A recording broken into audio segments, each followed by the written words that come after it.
Okay, today we are going to begin the sixth verse of Genesis, which is, I guess, class 16 already. So it's 1:6 as in chapter 1, verse 6, and it's also class 16. Anyway, the sixth verse,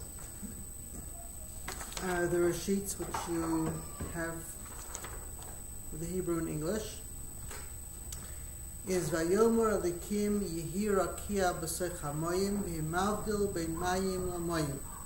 And God said, let there be a firmament in the water, and let it separate between water and water.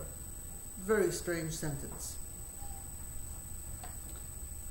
The ancient translation, which we're doing, and there'll be a few other ones we'll give later, is, and expressed softly by a power of boundaries, strengthen an expansive filter amidst the surge, and what becomes distinguishes within surge a surge. It's like you have the whole ocean, you see the ocean going, and there are many different currents on different levels in the ocean. There's a higher, lower, different currents. Okay. That is the verse. Now, this is a second, I guess this verse begins the second stage in creation. Yom Echad, day one, or as we translated, illumination one, where the Creator illuminates something of itself within a framework, a descriptive framework anyway. So this is the second stage, and it has a lot more details than first stage. Each stage brings in more details, new concepts, new balances. So while it may limit the flow of life force from the Creator in some way, it also it gives expression. That limitation gives expression. So in order for creation to exist, a filter has to be formed so that the full power of the oneness is not felt. Otherwise, without the filter, nothing would be able to exist. This filter, in a certain sense, you have the sun, and between us and the sun there are filters. Those filters allow us to receive the light from the sun without being destroyed by its heat and light. If we didn't have those filters, then we would burn up. This filter is created in the thought process of the Creator with the wisdom of creation in mind. In other words, there's different types of wisdom. The Creator could have had different types of thoughts, but because we're living in this place, we're dealing with the wisdom of this particular creation. The wisdom includes the details of all the previous verses and what will be. And it's interesting, this is also the verse after this and the one after that are like three stages in this process here. As long as everything exists within the oneness of the Creator, no reality of opposite can actually exist. Thus, definitions are formed by the Creator in order that an existence can be formed that can have the appearance of separation when in truth all remains one. So we as people are aware that there's a oneness, but we've gone through so many filters that you can imagine, you can think that there is no real oneness. You can think that everything is only what it is, and you don't see where it comes from, how there is a life force that unites everything in the universe on some level. In one sense, there is an evolution, while in another sense, all creation happens at the same instance. The evolution on an energy or vibrational level happens before the physical realm occurs, and yet the spiritual and physical are both equal and both physical in relationship to the source of all life. We call things spiritual energy, but the source of life sees that as a physical thing. Although the creation of realms was conceived by the Creator, humans also create through their actions. In this way, there's a constant simultaneous evolution of the spiritual as well as the physical that equals the evolution of mankind. Which sometimes makes it a little bit difficult for people, because people create energy. People create not just thoughts, but their actions, their deeds create energy. But because they don't see it, they're not always aware of what happens. But when they do create it through their actions, or they create through their belief system, and then they experience, I experienced this amazing energy, they sometimes don't realize that they're the ones that created it. They're feeling what they created. It's not someone else that created it. And it makes it quite interesting, the flow and how creation happens. Any questions? Okay. So let's go forward. Yes.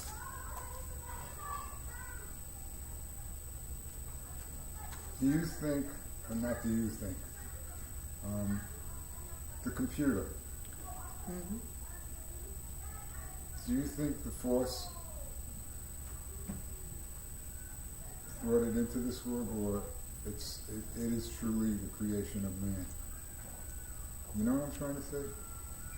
Well, is the computer or anything else we have, is it the creation of man or not? Now, when we create something, what do? Do we just take it out of thin air? Or do we use something that exists? We use something that exists. Okay. So, from the perspective of us creating something new, what we do is we take what exists and we can manipulate it to make new combinations. Right. But we don't create the initial tools or things that the elements that exist were not created by us. They're there in nature. They're there in the world. That's where our free will comes in, to take something and make something different. Well, where our free will comes in,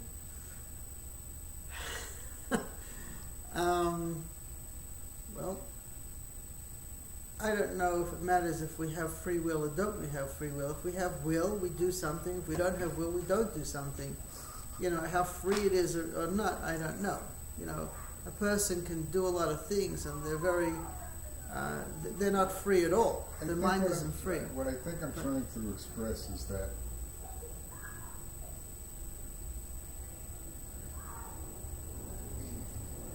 man was created.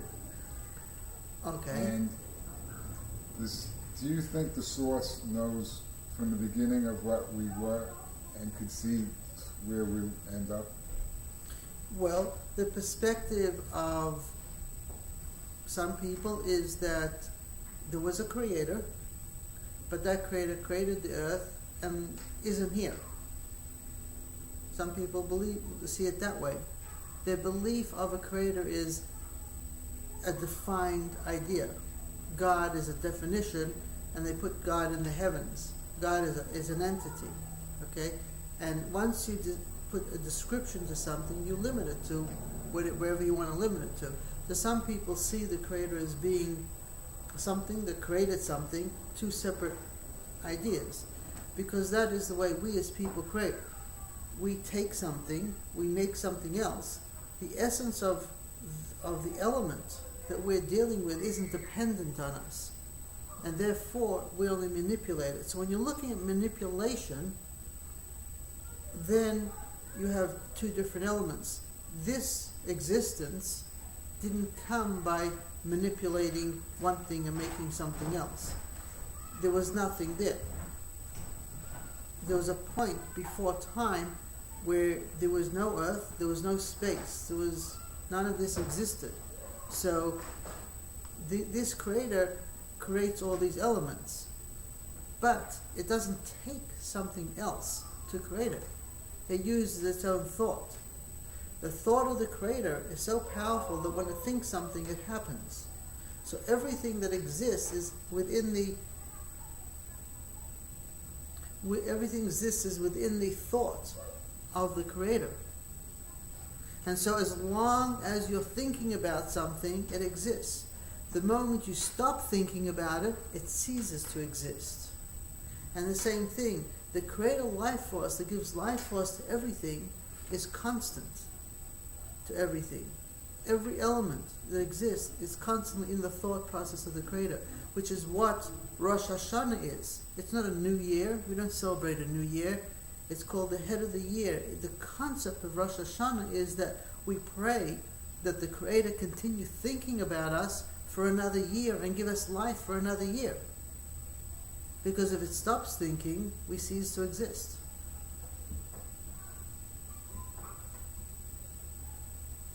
Yes? I'm looking at this word, use it as firmament, or filter, expansive filter, and I'm fascinated by that word with how it fits in here. Which when you think of our position, whether you think in terms of Hashem, or you think in terms of the sun and space, the power is beyond us. Yes. And there is a protection. It's there and it reaches over to us, but also some of the strength of it, some of the power of it is shielded away from our little corner of everything, right. The universe, whatever you want to call it. And you're saying this was the ancient word. Yes. This is the ancient interpretation. Yes. Where do these, is it written down in any of the ancient texts that this is the way this concept was originally taken? Yes, and actually... Because I'm saying, the one we know is Rashi. And Rashi always seems to parallel the way that we read the Torah today. Rashi was written, yes. Middle Ages. We are taught Rashi, and Rashi writes that he writes his commentary for a 5-year-old child.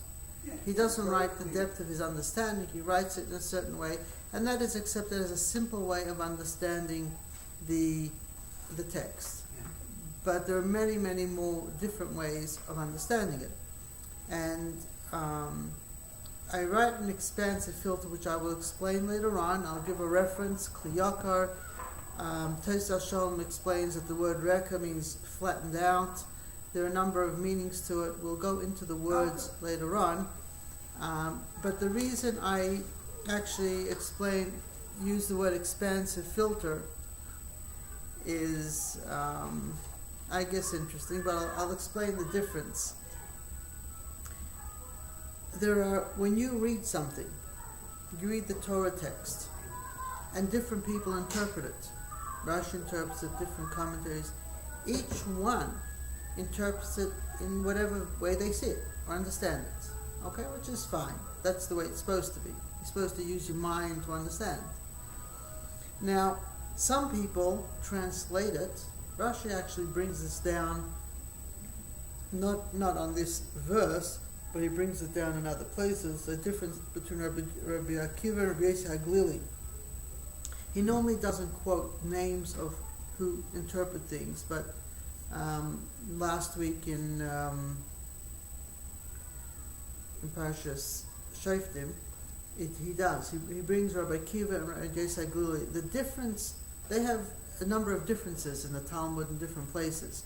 And the difference is the following. Rabbi Akiva was very expansive. When he saw a word, he looked at all the possibilities and ramifications of the word. And so when the Torah uses a word, it means everything.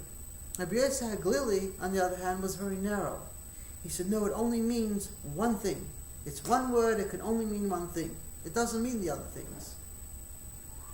The other things can be interpretations, but they're not the meaning of the word. So he had a narrow vision of the word.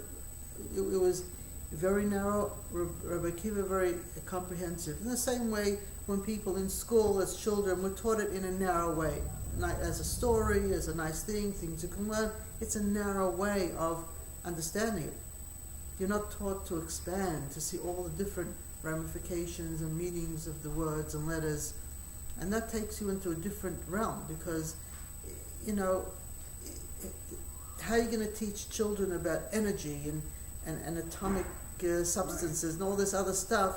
These are terminologies they don't use. It's like giving them terms they have no clue. So they're not taught that. And so when you finish in the Hebrew school, you haven't been taught this, you don't think that way. And when someone says it means that, well, I didn't learn that. Now you did. Right. Anyway, so the first word begins Vayomer and expressed softly. To create true strength, softness is needed. Very often you find a person is boisterous or loud or, uses a lot of, shows that they're bully or strong. It's because they have a weakness. That's why they have to compensate by doing the opposite. A person of true strength has no need to show power, no need to do anything. They'll just say it softly and firmly, and that's what it is. Or they'll do something. They won't talk about it, just do it. And so there's a strength in that softness. Power of boundaries, because without a proper structure, you can't make a proper creation. Strengthen, we're creating the strength. An expansive filter. The reason we need an expansive filter is so nothing gets stuck, because there's different types of filters, different grades, and you want a filter that will incorporate everything, that will allow everything that is necessary to pass through. It has to be expansive and not just for one element. As we know, there are many elements in creation. Amidst, in the middle of everything, it's not like the middle as a center point necessarily, but everything, it's in the middle of everything, part of everything. The surge, the flow of the process. Mayim is water, it's a flow, and in creation it's a surge of energy. It's not actually water, it's just a surge of flow of energy. And what becomes ultimately creating that which distinguishes the many aspects that eventuate from within each element of the surge, of the movements, a surge, detailed movements. So in the movement, there's a general surge of energy, and within that surge, there are details. And that's what this sentence in a simple way is saying. Now, this is in another way. I initially thought maybe I should translate the word as a sponge, because it's absorbing from the power that's above, and it just lets a few drops through. But the problem with this is sometimes you have to squeeze out the drops. A sponge isn't as clean as a filter. Although some filters you have to clean, but some you can work better with. So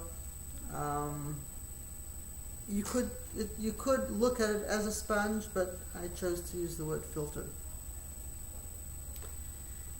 Because then you have a lot of like a vortex, a contained vortex. A contained vortex, yeah. Mm-hmm.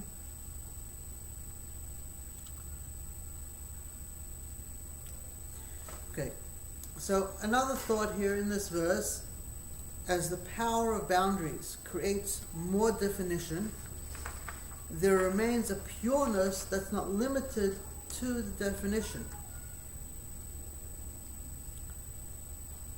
Similarly, we find that as we develop reasons or understanding or expression of an experience, there remains an essence of it that we cannot define or describe.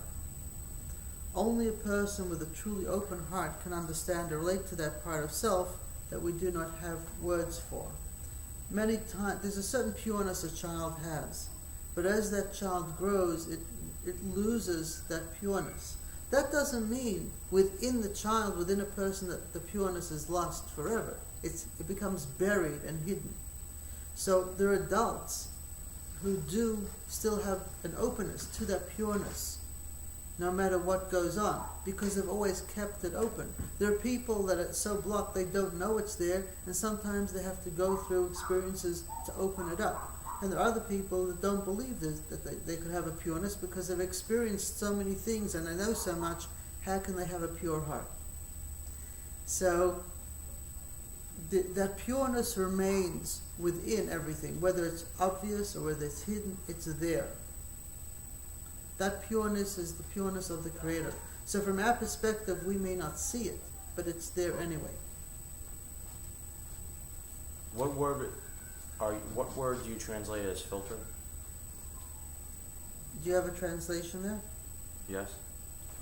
Can you see where it says it there? Not firmament. And expressed softly by power, boundary strengthened, and an expansive filter. Okay, so that's exactly the reason I gave you the sheet is so you could read it. Okay? I was looking through it. And I didn't see that. Okay. In this verse is advanced a distinction between vibrational aspects of wisdom. One level of wisdom remains specific for the purpose of Bereshis, of the first word of Genesis, while other descriptions in the following verses are details that reflect individual details that originate in Bereshis. So there's a general wisdom that's incorporated, or thought that's incorporated in the first word, and then there's different levels of wisdom that come out at different points within the creation process.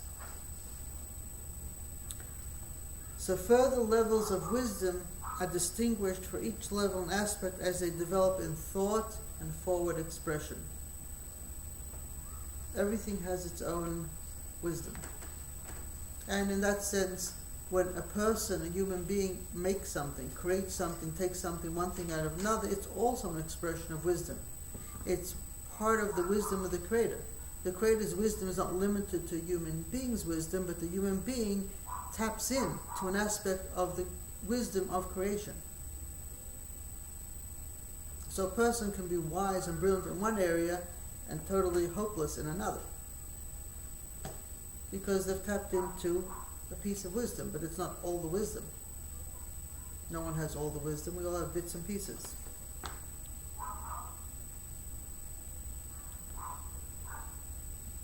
Okay. So that's, as we interpret the verses, there are these two ways of interpreting it. One is narrow, one is expansive, and it depends. Everyone has a choice how they want to look at it. That's the free choice of each person. Now, how free is that free choice? That's a good question.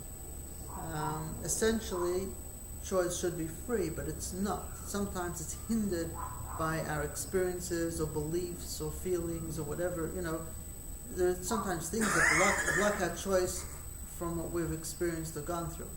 Sometimes it's something we don't remember.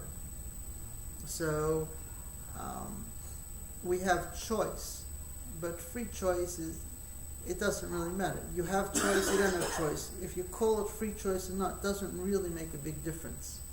When you have to do something, okay, you make a choice to do it or not to do it, okay? Does it make a difference if you call it free choice or you don't call it free choice? No. It's more of that's an intellectual concept more. It doesn't make a difference practically. You're still making the same choice, no matter how you want to define it. So, if you want to philosophize on it, you can, and people discuss what free choice is, and that's okay. But that's their choice. Okay, in translating the first word, Vayomer, expressed softly, the Or HaChaim writes, all was created with one saying, but actualized at the appropriate time and place. So everything was, whatever the word saying is, which is another discussion, everything happened at the same instant, but in time and space, it comes in at different points. The word Amar, Vayomer, which is translated as said or expressed softly, also means intention or thought.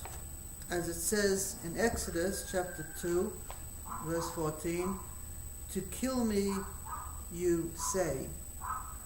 And there, the word, it doesn't mean say, it means you intend or you think. The Rokeach says thought is speech. Amir is soft speech, while Dibor is a harsh manner of speech. Vaydaber Hashem, Vaydaber Moshe. Reb Shimshon Raphael Hirsch associates this word Vayomer with arousing, exchange, bringing together, collect, as well as the word heap. So it has a variety of connotations within it. So when you say the word Vayomer, it doesn't necessarily mean physical speech, but it means something is happening related to whatever that word, that space is talking about. Power boundaries. Sefer HaKliyah said this is pathway number 7 of the 32 pathways. The word reflects a combination of elements used for control. It's an expression of mastery. Galakim is an expression of mastery, that's what the Rokeach says. Strengthened, here Rashi translates as strengthened. It's a Medrash actually, Gemara, and the Rokeach mentions it and others, meaning not more and not less. The Kelis Yaakov says it's an aspect of beauty, and Sefer HaKliyah says it's like a membrane, krum. So the word Yehi has different meanings to it. We've used strengthen because that's what needs to happen at this point. So many times you'll have the same word used in different parts of the Torah or Tanakh, and it will have different meanings in different places, the very same word. And this is one of the reasons why ancient Hebrew is not really spoken, I don't really speak biblically, because one word has many different meanings and can be used in many ways. We do that anyway with other languages, that the same word is used in 2 different ways. Very often, many times. That's where humor comes in. Someone says something, you take the same word and use it in an opposite way, a different way. Expansive, based on the Kliyaka, and as I mentioned before, the Tesa Shalom means it's flattened out or hammered out, as in Exodus chapter 39. Filter, based in Sefer HaKliyah. We call it a filter. And Sefer Kedushas HaTorah V'Dikduka says this is an expression of movement. The word Rakia is a movement. In Yechezkel, Ezekiel, chapter 6 and 25, it says, and stamp with your foot, and uses the word reka as it is a mixed movement. The form of the letter resh reflects movement, while the letter kuf reflects kiyum and kima, standing, establishing, confirmation, establish, existence, and survival. So the letters, the resh has a line on top and a line to the right. It's my left, but it's your right. So it's open, forward and down. It reflects movement, whereas the kuf, which has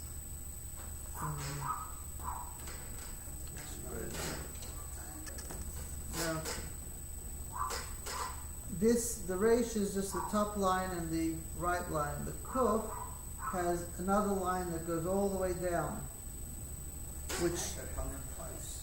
huh? It's like it's anchored, held in place. It's anchoring it, yes. So it strengthens it. It establishes it. It makes it firm. Now, the Medrash Kainan also, the word Rakia also has the same letters as the word Kriya. Kriya means to tear apart. And here, a filter, in a certain sense, when you put a filter, it separates, it tears apart, it separates between one space and the other space. What about the word divides? Instead of separates. Okay, you use the word divide. Because if we think back to the creation is between the waters, or the void. The void is dividing between them. It was like Well, the vision was made. It can mean divide, but here it doesn't really mean divide because it's still within the same thought. It hasn't actually occurred in a physical sense. It will in another few sentences, but here it's all happening in thought. So it's in the same thought that you have the whole concept of everything. You have that division. It's like, you're imagining a building in your mind. You're imagining something you're doing. It's still in the thought. It still hasn't really divided. When you put it on paper and you delineate it, then there's a division. But in your mind, it's still all in the same thought. So you've divided in your mind, but it's still part of the rest of the thought.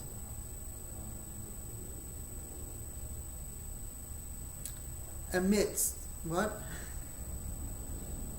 Okay, amidst. Sefer is based on Sefer Pli and Rashi. The word is about centering, as in Genesis chapter 15, verse 10, and he split them in half. Middle is in Exodus 26:28. Reb Shimshon Raphael Hirsch explains that this word besoich also means conceal, interior, and relates to weaken or dissolve, or refers to the hidden emotions, as in Psalm 10, chapter 10, verse 7. Now, there's also just a verse in Psalms where 104, it says, Im noita shamayim kayiriya, hamakara mayim al yosov. The Raiva writes that rakia is something hanging. And in Psalms it says you spread out the shamayim like a curtain. The Riva? You mentioned a commentary. Yes, the Raiva. If you want to know who it is and what it is, you can do that later. No, I wanted to see if I heard correctly. Okay. You spread shamayim like a curtain. The roofs with mayim is elevated. So there it speaks as if it's like it uses the word rakia as in a curtain, and something hanging, I guess. In Isaiah chapter 42 verse 5 it says, who brought forth the shamayim, which is the balance of opposite movement, and that which spreads from them firms the desire and that which it produces. So it also deals with what we're talking about in different places. Once you translate here, then you can go to the prophets and scriptures and start understanding a lot of the verses in a different way than it's been translated. The surge, which we called mayim, water, called the surge, based on Arachaim. And in verse 2 we already discussed about the surge, that mayim is a flow and how it's reflected in the letters of the word itself. Okay. And what becomes? The Rekech says this is an expression of strength, and the Vayihi is numerically El, which is 31, meaning power. Sefer Plio. So we have strengthen, but it also it says it has a numerical value the same as not the Yihi, Vayihi, sorry, because it needs the Vav. It's 31. Means what? What? The Vav means The what? Vav is 6, the Yud is 10, the Hey is 5, and the Yud is 10. That's 31. And the word El, Aleph Lamed, is 31, and El means power. So therefore it has the idea of strengthening.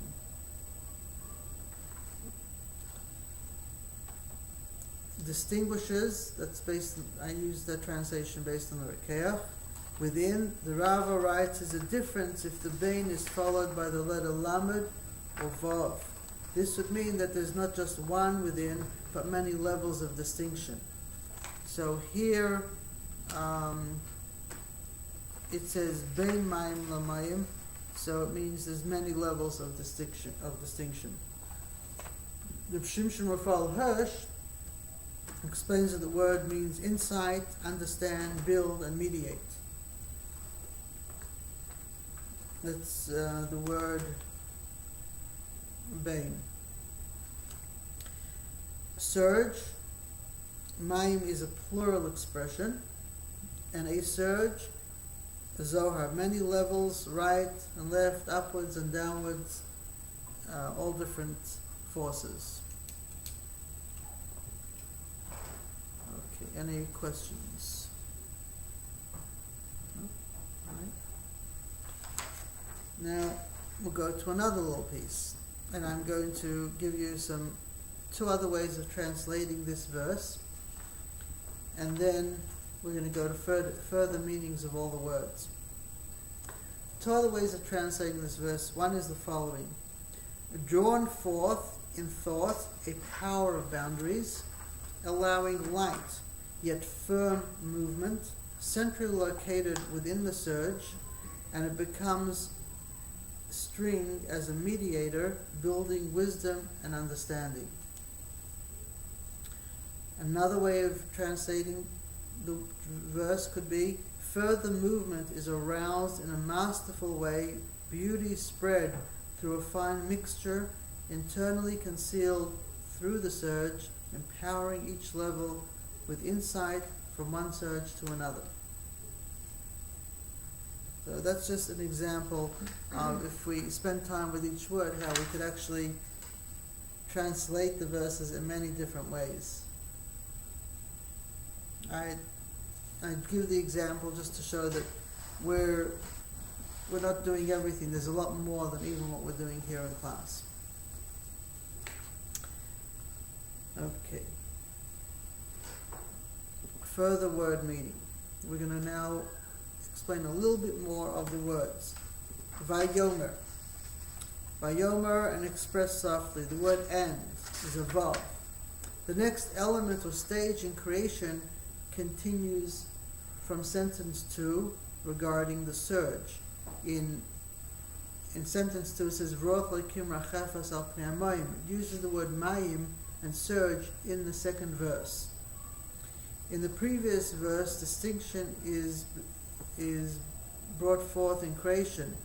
Now further details are brought into the creation. So this word vav, when it says and, where is it coming from? Is it coming from the previous verse, or is it coming from verse 2? So if it's talking about the mayim, it's from verse 2. If it's talking about the wisdom, it's from verse 1. It's a continuation of everything that was there before, in other words. Expressed softly. It also means desire, as in Exodus chapter 32:13, that the word Vayomer, sometimes when you say something, you express something, it's your desire. So sometimes it can mean desire. Amir also means distinction or elevation, as in Deuteronomy 26, verse 17 and 18. Strengthen. Yehi, strengthen. Revealed. These are soft words, yet with great power. Yehi reflects the essential elements of knowledge in creation. The Sefer Makar HaChachma, a commentary on the Zohar, that he writes, it spreads simplicity one from the other. So the idea of the strength that he's talking about here is that in addition, there's two things that are going to be springing forth. There's more details, and there's also that pureness and simplicity has to be spread through everything as well. By having that pureness in everything, even if it's hidden, it gives it the ability to reconnect with the origin of where it comes from. A person who doesn't have the simplicity and pureness cannot reconnect. So it's there within everything. What is the nature of this simplicity and pureness? What does it consist of? What does this pureness consist of? Are you trying to analyze it and intellectualize it? Yes. Okay. When a person has a pure heart, how do you describe that? How do you analyze it, and what nature do you give it? do you give words to it, or you just say it's pure because it doesn't have words? I would say it's pure because it's unadulterated. Okay. It's not contaminated with. So if with I start giving a description of its composition, then it takes it out of its purity and simplicity.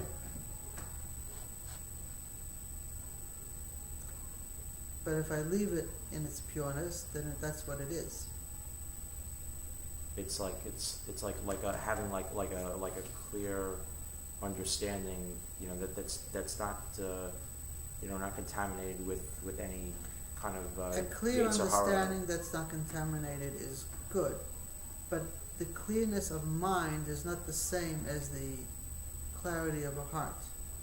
The heart has perception and the mind has perception. They both have perception, but there are differences between the heart perception and the mind perception. And they both have clarity, but there is a difference. And to have someone with a pure, clear mind, it's almost impossible to find an example of that. Okay? To have people with a pure heart, you can find many examples of that. People love with a pureness. They don't see the problems and all the issues, they just love. All the other issues do not exist. But if you start analyzing that love, it's this and that and the other, then issues start coming up. The limitations of the love, where it's from, where it goes to, what it applies to, you start tampering with it, so it loses that purity. So it's untampered. So I'm not going to analyze it for you. I'm not going to give you a description of what it is. It just is what it is. It's a pureness from the Creator that allows a person to reconnect within to that pureness that connects them with the origin of life, of existence, without going through all the myriads and infinite aspects of creation. Okay? It allows us to come back to where we came from.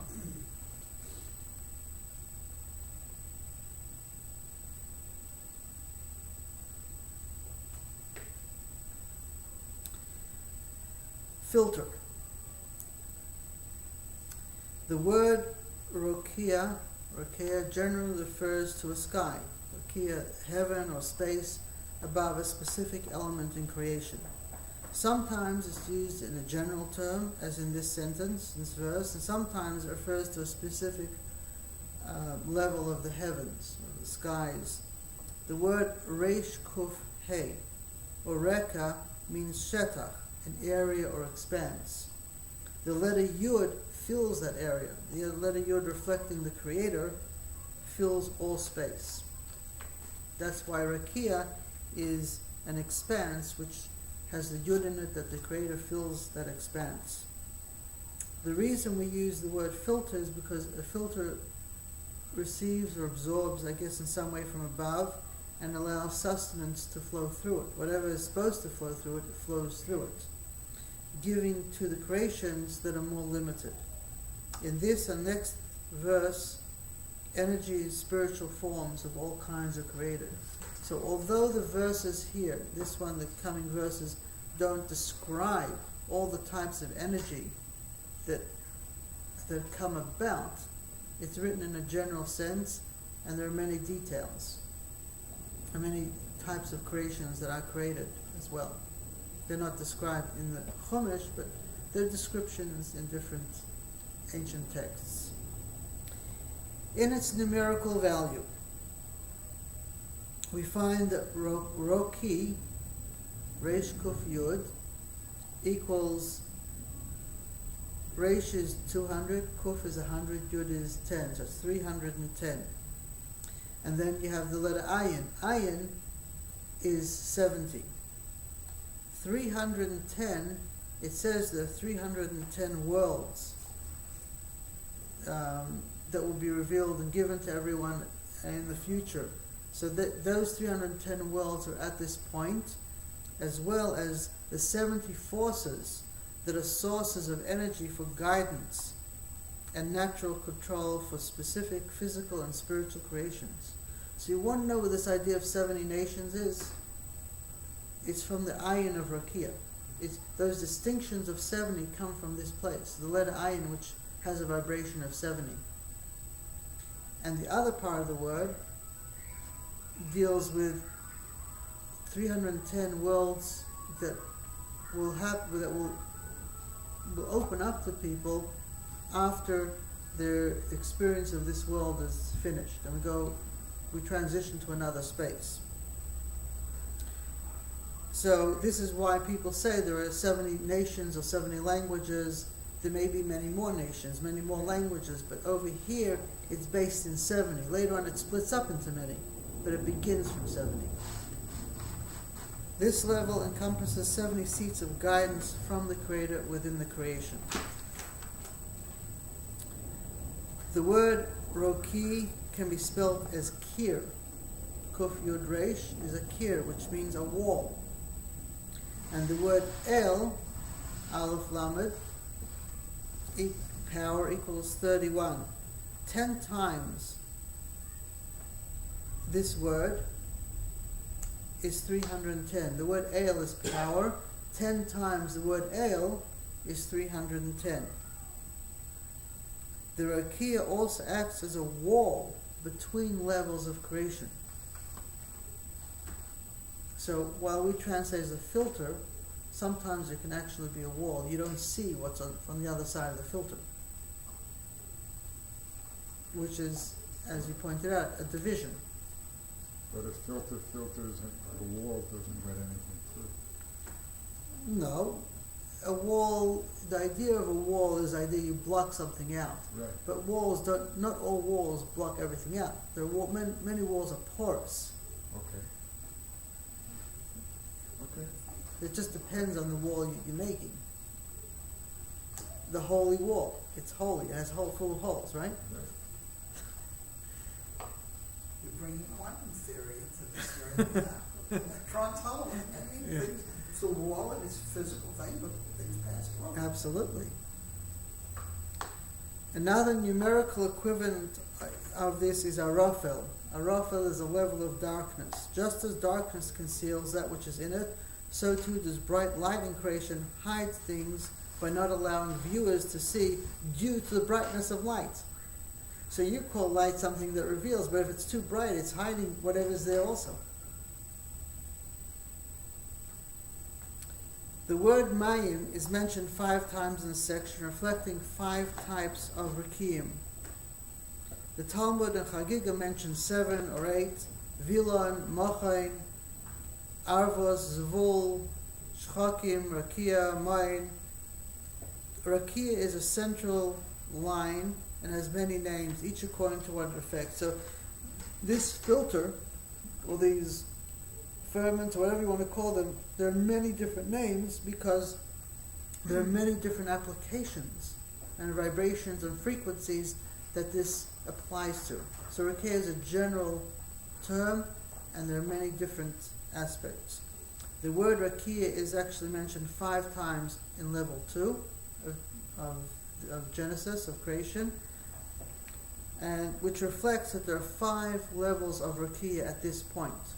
Later on, more come into existence, but here there are 5. And with that, we'll finish the class for tonight. Does anyone have any questions? Further questions? What about the word Reka? Background. Background, okay.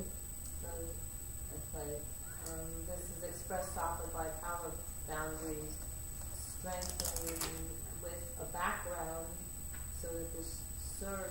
Well, that's true. The filter gives a background for things to be able to happen. Okay, that's fine. As it turned out, it's like econ, principle. Yes, the main thing. The main thing for things to happen is whatever was put here, in whatever was inserted here. Right, you left us hanging. Left us hanging. You mentioned That's right. volume, surge, water flow, appears 5 times in this part of Bereshit, Right. but you never said why, or what's the significance that this one word keeps weaving back through the text. Why? What's the idea of 5? There are 5. 5 has many applications. There are 5 levels of soul. There are 5 types of gevuras, of strength, of energy called gevura. And Kabbalistic Hasidic text, it describes more in details what those 5 strengths are. So although here it uses strength in a general sense, there are actually 5 different types of strength, which are delineated elsewhere. 5 different kinds of strength. Yeah. And that has many different applications. It has to do with positive, negative energies. It's used in different ways. And it's connected with the name of Elohim, which has 5 letters in it. Which Elohim is used as the name of judgment and constriction and power, whatever. So the 5 letters are also 5 levels or 5 gevuras. Maybe because when you have 5 fingers, the punch is different. I don't know. I never tried it with 6, so I don't know. Okay. Now you're counting your fingers? I don't know, I can't, I have 6 10, fingers. 9, 8, 7, 1, 6. 2, 3. 10, 9, 8, 7, 6. That's right. and 10, 5 is 9, 8, 11. 7, 6. So you have 6, right? Now that's why you have 11. Yeah. Because you got 10, 6, 9, 6, 6. 8, 7, 6. And 1, 2, 5. 3, 4, 5. 5 11. and 6 is 11. Okay. Thank you very much. Abbott and Costello.